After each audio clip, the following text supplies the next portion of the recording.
Oh, hi there. Good morning to the people, the audiences that are in Pacific time. Whatever time it is, good whatever. Um, yeah, okay. So, anyway, um, I am going to talk about the Russian Ukrainian thing and also what possible mental health complications there are. And before anyone says, I knew Iron Drac was going to make this video eventually, put away your crystal ball, you two bit fortune teller. It's an obvious aspect to war. Um, so, yeah, with that out of the way, I can explain something. It would be very, very detrimental for any Ukrainians to be captured by the Russians.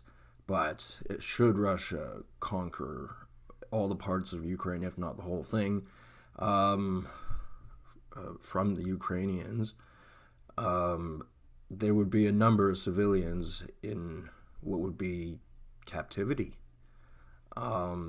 The Russians are a suspicious country. Like, everyone's always thought of them as being suspicious. And the thing about suspicious countries is that they're the most suspicious of everyone else.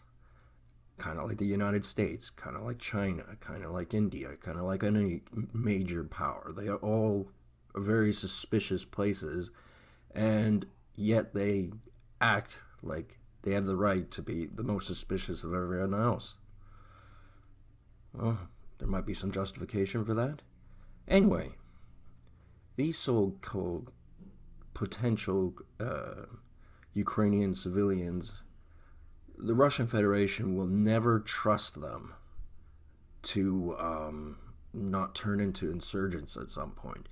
And when you vilify a people, it basically gives you a cheesy excuse to do whatever you want to them. There might be some validity to it, but not always.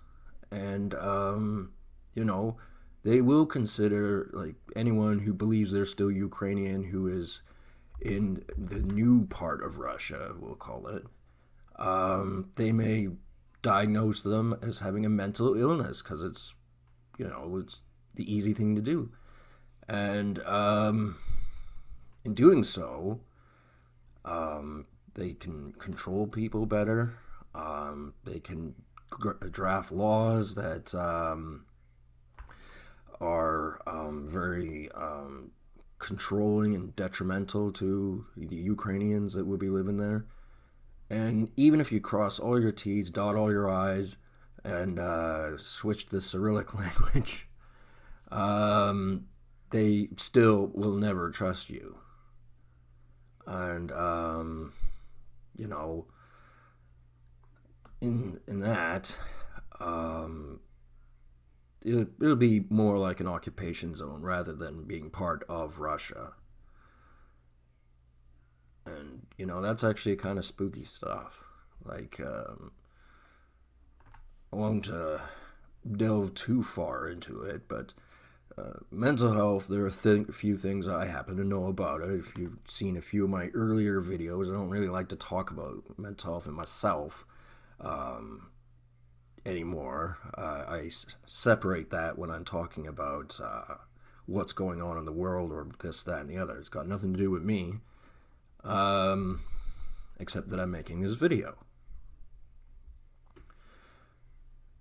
So, I saw on the news briefly. I don't really watch the news on the television that often, usually because I work very early in the morning and I'm tired when I get home.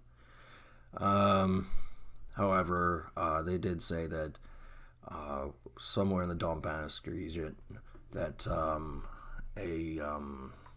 there was something like 350,000 civilians still there and that they should flee. That's the usual kind of message you get from any news station here in the West, in particular Canada. Yeah, that's a lot of people, and you know, they may never